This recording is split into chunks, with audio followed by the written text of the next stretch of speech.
Namaste everyone and welcome back to my YouTube channel. So today in this video we are going to see about the Bakasana. So many people think that Bakasana is only about the arm strength, but that's not true.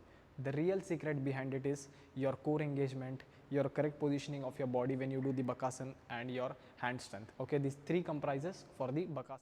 So now I will show you how exactly and safely you need to enter into the Bakasana even if you never tried or if you are a beginner. But before jumping into the pose, you need to keep in mind the three actions. The mainly your core, your knee placement and your strong hands. Now let's start step by step. Now firstly you slowly come into the squat position.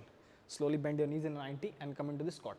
Now from here slowly lean forward, try to place your both the palms on the floor.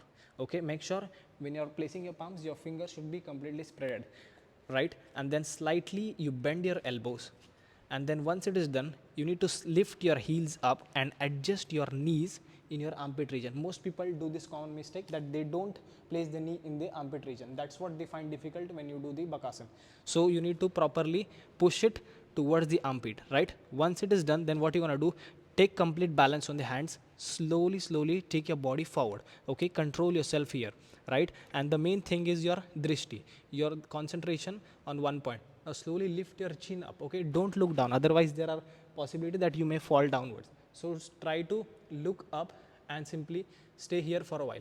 Once you're comfortable in this position, then what you're going to do, pressing the fingers completely, taking the balance on the hands, you slowly lift your right leg up, chin up completely, neck engaged, and you stay here for at least 10 seconds for a while.